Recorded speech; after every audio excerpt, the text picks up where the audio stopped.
Mitochondria जो होता है ना, वो दोहरी झिल्ली वाला कोशिकांग होता है, यानी कि इस पर दो झिल्लियों का आवरण होता है।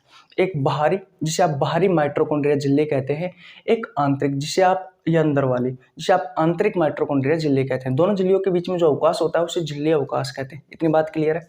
ये जो अंगुलीनुमा संरचना आपको दिखाई दे रही है उभरी हुई, इसे क्रिस्टी कहा जाता है। ये क्षेत्रफल को बढ़ाने में सहायक होती है। इतनी बात क्लियर है। फिर आपको कुछ इस तरीके की संरचना दिखाई दे रही है भैया, इसकी आंतरिक झिल्ली पर या आंतरिक झिल्ली पर ये जो संरचना दिखाई दे रही है इसे ऑक्सीसोम कहा जाता है, जिसमें से 0 के समान दिखाई देने वाला F1 होता है, 11 के समान दिखाई देने वाला F0 होता है। F1 जो होता है ये सक्रिय स्थल है, इसी में ही एटीपी का निर्माण होता है। इतनी बात क्लियर है। इसके स्वयं के पास राइबोसोम होता है। आपसे क्वेश्चन पूछा जाता है कि माइटोकॉन्ड्रिया में किस प्रकार का राइबोसोम होता है, तो 17 प्रकार का राइबोसोम होता है। इसके पास स्वयं के पास आरएनए होता है, इसके स्वयं के पास डीएनए होता है। जो डीएनए होता है वो कुंडलित में दोहरा होता है, और इसके अंदर की तरफ या आंतरिक माइटोकॉन्ड्रिया जो झिल्ली होती है, इसमें अंदर की तरफ जो द्रव भरा रहता है उसे मैट्रिक्स या अधात्री कहा जाता है, उसे मैट्रिक्स या फिर अधात्री कहा। हेलो एवरीवन, एक बार फिर से स्वागत है आपका अपना यूट्यूब चैनल साइंस गुरु रवि में। गाइज, इस वीडियो में मैं आपको सिखाने वाला हूं माइटोकॉन्ड्रिया का चित्र बनाना। किस तरीके से माइटोकॉन्ड्रिया का हम चित्र बनाएंगे अपने हाथों से, और भैया माइटोकॉन्ड्रिया के कौन कौन से भाग होते हैं। यहाँ से आपके प्रतियोगी परीक्षाओं में क्वेश्चन भी पूछे जाते हैं, वो सभी क्वेश्चन कौन कौन से हैं, इन सभी के बारे में चर्चा करने वाले हैं। चलिए आज की क्लास की शुरुआत करते हैं। हेडिंग लगा लीजिए माइटोकॉन्ड्रिया। हेडिंग क्या लगाओगे? माइटोकॉन्ड्रिया। हिंदी में भी सेम नाम है, माइटोकॉन्ड्रिया लिख देते हैं, माइटोकॉन्ड्रिया। इसे सूत्रकणिका भी कहा जाता है, सूत्रकणिका। क्या मैंने सही लिखा है क्या नाम इसका? सूत्रकणिका। इतनी बात क्लियर है? किसी को प्रॉब्लम यहाँ तक बिल्कुल नहीं होनी चाहिए। अब देखो, माइटोकॉन्ड्रिया के बारे में आपने सुना होगा कि जो माइटोकॉन्ड्रिया होता है वो दोहरी झिल्ली वाला कोशिकांग है। मैंने क्या कहा? माइटोकॉन्ड्रिया दोहरी झिल्ली वाला कोशिकांग है। इसका मतलब क्या हुआ कि माइटोकॉन्ड्रिया पर दो झिल्लियों का आवरण पाया जाता है। क्या पाया जाता है? दो झिल्लियों का आवरण पाया जाता है। तो सबसे पहले अगर हम डायग्राम बना रहे हैं तो माइटोकॉन्ड्रिया की उन दोनों झिल्लियों को बना देते हैं भैया। देखो ध्यान से समझना मेरी बातों को। ये रही भैया एक झिल्ली, है कि नहीं? ध्यान से समझना एक एक बात को, इंपॉर्टेंट है। ये आपकी पहली झिल्ली रही, और दूसरी झिल्ली जो होती है भैया वो कुछ इस तरीके से होती है, वो कुछ इस तरीके से होती है मेरे भाई।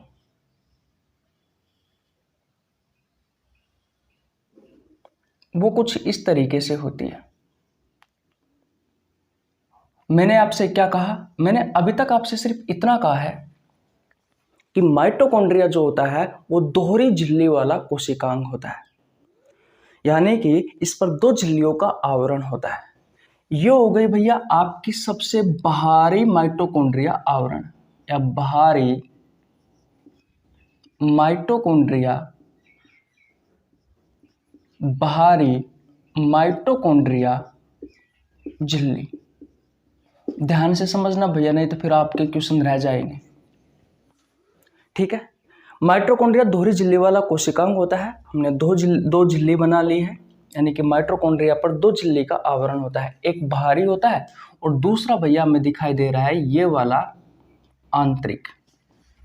तो ये क्या है भैया?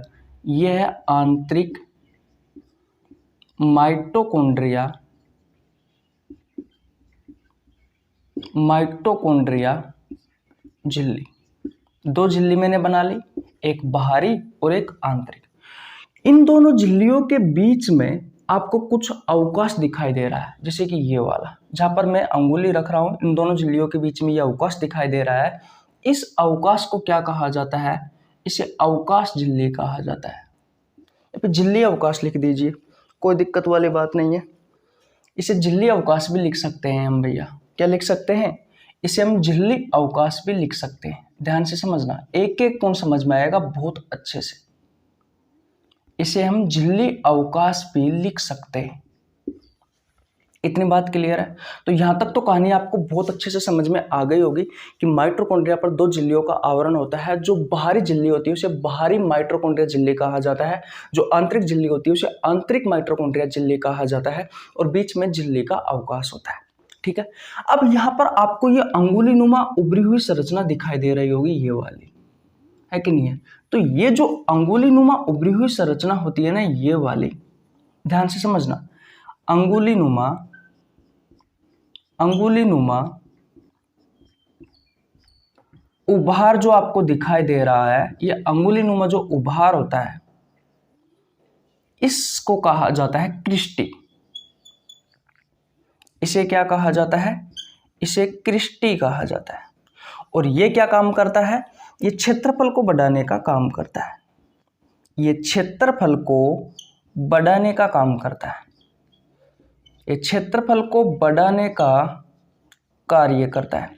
एक बार मेरी बातों को ध्यान से समझ लेना भैया, रटने की आवश्यकता नहीं पड़ेगी। जैसे जैसे मैं आपको बताता जा रहा हूं वैसे वैसे सीखिए। जैसे कि मान लीजिए एक लाइन ये है और एक लाइन मैंने कुछ इस तरीके से बना दी भैया, तो बताओ किसका क्षेत्रफल ज्यादा है? नीचे वाले का। अरे ये इतना सा धागा है, ये भी इतना सा धागा है लंबाई में, तो लेकिन अगर मैं इसको चौड़ा करके देखूंगा तो इसका क्षेत्रफल बढ़ेगा या नहीं बढ़ेगा? इसलिए ये उंगलीनुमा उभार होता है भैया क्षेत्रफल को बढ़ाने के लिए। बोलो यहां तक बात क्लियर है आपकी? बोलो यहां तक बात क्लियर है? बताओ भैया, किसी को प्रॉब्लम? बोलो बोलो भैया, किसी को प्रॉब्लम यहां तक? बाहरी झिल्ली होती है, मैंने कहा माइटोकॉन्ड्रिया पर दो झिल्ली का आवरण होता है, एक बाहरी माइटोकॉन्ड्रिया झिल्ली, आंतरिक माइटोकॉन्ड्रिया झिल्ली, बीच में झिल्ली अवकाश होता है। अंगुली नुमा जो उभरी हुई संरचना दिखाई दे रही है, इसे क्रिस्टी कहा जाता है। क्या कहा जाता है? क्रिस्टी। इसका काम क्या है? क्षेत्रफल को बढ़ाने का काम करती है। देखो भैया, इसे क्रिस्टी कहा जाता है और क्षेत्रफल को बढ़ाने का काम करती है। और देखिए भैया, इसमें अंदर की तरफ अगर आप देखोगे तो इसको इस तरह की संरचना आपको दिखाई देगी। इसमें अंदर की तरफ आपको इस तरह की संरचना दिखाई देगी। अगर आप ये आंतरिक जो झिल्ली होती है, आंतरिक माइटोकॉन्ड्रिया जो झिल्ली होती है, इसमें आपको इस तरह की इस तरह की संरचना दिखाई देगी। इस तरह की संरचना दिखाई देती है भैया आपको आंतरिक माइटोकॉन्ड्रिया झिल्ली पर, यानी कि जो अंदर वाली माइटोकॉन्ड्रिया की जो झिल्ली होती है उस पर। ठीक है, किसी को प्रॉब्लम यहां तक? भैया एक बार डायग्राम बनाना सीख लिया ना, जिंदगी में कभी नहीं भूलोगे। और इस तरह की जो आपको संरचना दिखाई दे रही है, इस तरह की, इस संरचना को का नाम दिया जाता है ऑक्सीसोम। क्या नाम दिया जाता है? ऑक्सीसोम दिया जाता है। और यहाँ से आपके एग्जाम में क्वेश्चन पूछे जाते हैं, इस बात का आपको ध्यान रखना है। तो ये जीरो वाली जो संरचना आपको इस तरह की जो संरचना दिखाई दे रही है, इसे कहा जाता है F1, और इस तरह की जो संरचना दिखाई दे रही है उसे कहा जाता है F0। किसी को कोई प्रॉब्लम यहाँ तक? जो जीरो के समान संरचना दिखाई दे रही है उसे F1 कहा जाता है, जो 11 के समान संरचना दिखाई दे रही है उसे F0 कहा जाता है। तो ये F1 जो होता है ना, याद रखना, ये सक्रिय स्थल होता है। ये सक्रिय स्थल होता है और यहाँ पर एटीपी का निर्माण होता है।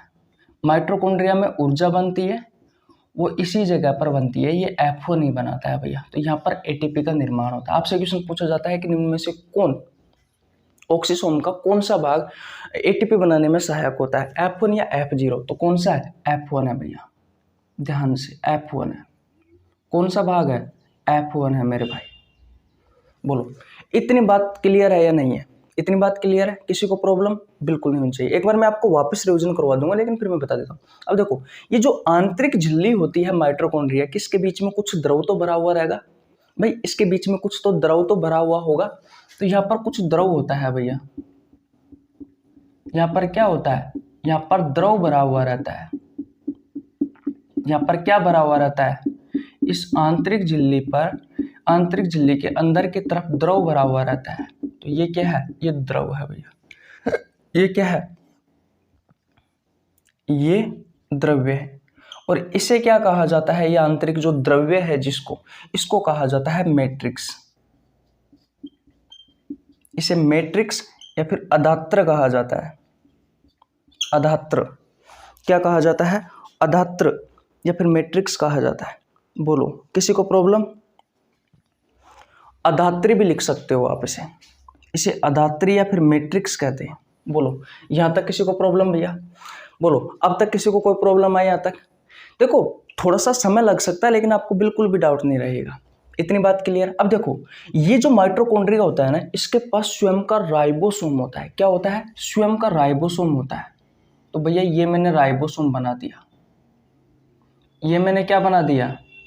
ये मैंने राइबोसोम बना दिया भैया। ये मैंने क्या बना दिया? ये मैंने राइबोसोम बना दिया भैया। ये क्या है? ये राइबोसोम है। और राइबोसोम जो होता है, आपसे क्वेश्चन पूछा जाता है आपके एग्जाम में कि माइटोकॉन्ड्रिया में जो राइबोसोम होता है वो किस प्रकार का होता है, तो याद रखना मेरे भाई 70S प्रकार का राइबोसोम होता है। 70S प्रकार का राइबोसोम होता है। इतनी बात क्लियर है? किसी को प्रॉब्लम बिल्कुल नहीं होनी चाहिए। ये दिख नहीं रहा ना आपको? 70S प्रकार का राइबोसोम होता है। 70S प्रकार का राइबोसोम होता है। ठीक है। माइटोकॉन्ड्रिया के पास खुद का आरएनए होता है, तो मैं आरएनए कुछ इस तरीके से बना देता हूं मेरे भाई। ये क्या है? ये क्या है? ये आरएनए है भैया। बोलो, रटने की आवश्यकता हुई है आपको? ये क्या है? ये आरएनए। ठीक है, किसी को प्रॉब्लम? अब इसमें खुद का आनुवांशिक पदार्थ भी होता है कि नहीं है? तो इसमें डीएनए भी होता है भैया इसके पास। माइटोकॉन्ड्रिया के पास स्वयं का डीएनए होता है। तो जो डीएनए होता है वो कैसा होता है? इसके पास ये बीच में मैंने जो बनाया है ये भैया डीएनए बनाया है। इसके पास डीएनए होता है स्वयं का। और डीएनए जो होता है वो होता है भैया कुंडलित या फिर दोहरा। अगर आपसे क्वेश्चन पूछे कि माइटोकॉन्ड्रिया में किस प्रकार का डीएनए पाया जाता है, तो कुंडलित में दोहरा डीएनए पाया जाता है। यह आपकी माइटोकॉन्ड्रिया की संरचना पूरी हो चुकी है भैया। बोलो, 10 मिनट में आपको कुछ प्रॉब्लम आई क्या? बोलो, आपको पता लगा क्या? आपको पता लगा क्या भैया मैं रटने की आवश्यकता है इन चीज़ों को? बताओ, मैं आपका एक बार और रिवीजन करवा देता हूँ। बताओ भैया, बताओ, जल्दी जल्दी बता दो। एक बार और रिवीजन करवाया जाए। पहले आप स्क्रीनशॉट ले लीजिए, याद रखना, अपने कॉपी में बना लेना। अगर आपने एनिमल सेल का डायग्राम जो मैंने आपको बनवाया था, अगर आपने वो नहीं क्लास देखी है तो आपको नीचे लिंक डिस्क्रिप्शन में मिल जाएगा, जा करके देख लेना। मैंने आपको बहुत अच्छे से बताया था कि आपके एनिमल सेल में यानी कि जंतु कोशिका में एक्चुअली में क्या क्या उपस्थित होता है भाई, क्या क्या उपस्थित होता है, सारी चीज़ें मैंने आपको बताई है। क्लोरोप्लास्ट की संरचना पढ़ाने वाला हूँ मैं आपको। इसके अलावा प्लांट सेल की संरचना पढ़ाने वाला हूँ, और जो कोशिका भित्ति होती है उसकी संरचना पढ़ाने वाला हूँ। बहुत सारी संरचनाओं के बारे में पढ़ेंगे भैया हम। एक मैं डायग्राम के नाम से, बायोलॉजी डायग्राम के नाम से एक प्लेलिस्ट बना दूंगा, उसमें देख लेना भैया, ये सारी की सारी क्लासें। देखिए, माइटोकॉन्ड्रिया के बारे में दोबारा से समझिए। माइटोकॉन्ड्रिया जो होता है ना, वो दोहरी झिल्ली वाला कोशिकांग होता है, यानी कि इस पर 2 झिल्लियों का आवरण होता है। एक बाहरी, जिसे आप बाहरी माइटोकॉन्ड्रिया झिल्ली कहते हैं, एक आंतरिक, जिसे आप, या अंदर वाली, जिसे आप आंतरिक माइटोकॉन्ड्रिया झिल्ली कहते हैं। दोनों झिल्लियों के बीच में जो अवकाश होता है उसे झिल्ली अवकाश कहते हैं। इतनी बात क्लियर है? ये जो अंगुलीनुमा संरचना आपको दिखाई दे रही है उभरी हुई, इसे क्रिस्टी कहा जाता है। ये क्षेत्रफल को बढ़ाने में सहायक होती है। इतनी बात क्लियर है? फिर आपको कुछ इस तरीके की संरचना दिखाई दे रही है भैया, इसकी आंतरिक झिल्ली पर, या आंतरिक झिल्ली पर ये जो संरचना दिखाई दे रही है इसे ऑक्सीसोम कहा जाता है, जिसमें से 0 के समान दिखाई देने वाला F1 होता है, 11 के समान दिखाई देने वाला F0 होता है। F1 जो होता है ये सक्रिय स्थल है, इसी में ही एटीपी का निर्माण होता है। इतनी बात क्लियर है? इसके स्वयं के पास राइबोसोम होता है। आपसे क्वेश्चन पूछा जाता है कि माइटोकॉन्ड्रिया में किस प्रकार का राइबोसोम होता है, तो 17 प्रकार का राइबोसोम होता है। इसके पास स्वयं के पास आरएनए होता है, इसके स्वयं के पास डीएनए होता है। जो डीएनए होता है वो कुंडलित में दोहरा होता है, और इसके अंदर की तरफ, या आंतरिक माइटोकॉन्ड्रिया जो झिल्ली होती है, इसमें अंदर की तरफ जो द्रव भरा रहता है उसे मैट्रिक्स या अदात्री कहा जाता है। उसे मैट्रिक्स या फिर अदात्री कहा जाता है। बोलो, किसी को प्रॉब्लम यहाँ तक बिल्कुल नहीं होनी चाहिए। अगर आप रेलवे की तैयारी कर रहे हैं भैया, तो रेलवे वाले बच्चों के लिए कुछ इंपॉर्टेंट सूचना है।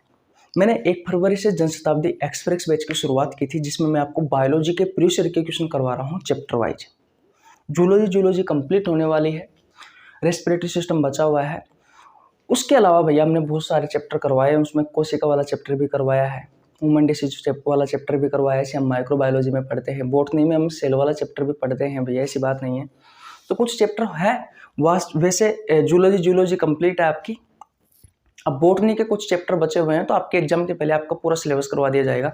2016 से लेकर के 2023 तक आरआरबी ग्रुप डी में, एनटीपीसी में, एलपी टेक्नीशियन में, आरआरबी में, आरपीएफ में जितने भी क्वेश्चन पूछे गए हैं मेरे भाई, वो सभी क्वेश्चन मैंने आपको वहां पे करवाए हैं, तो जा करके देख लेना। ठीक है। और हर रोज कम्युनिटी पोस्ट में 10 क्वेश्चन डालते हैं, आप सभी को पता है, तो उन 10 क्वेश्चनों का आंसर दिया करो भैया, उनका कमेंट बॉक्स में आंसर दिया करो, बहुत इंपॉर्टेंट है। ठीक है भाई, किसी को प्रॉब्लम यहाँ तक बिल्कुल नहीं होनी चाहिए। स्क्रीनशॉट ले लीजिए। चैनल पर नया तो चैनल को सब्सक्राइब कर लेना, बेल आइकन को प्रेस कर लेना, ताकि आपके पास हमारी वीडियो का नोटिफिकेशन टाइम टू टाइम पहुंच सके। मेरा नाम रवि है, मैं सभी प्रतियोगी परीक्षाओं के लिए बायोलॉजी पढ़ाता हूँ। जो कंटेंट आपको पेड कोर्स में उपलब्ध नहीं होता है, उससे अच्छा कंटेंट देने की कोशिश करता हूँ। आपको हमारे साथ जुड़ने के लिए 1 रुपये देने की आवश्यकता नहीं है, ओनली आपको चैनल को सब्सक्राइब करना है बस, इससे ताकि मैं जैसे ही वीडियो अपलोड करूँ तुरंत आपके पास नोटिफिकेशन पहुंच जाए। ठीक है भाई, ओके, मिलते हैं नेक्स्ट वीडियो में। तब तक के लिए जय हिंद, जय भारत, राम राम।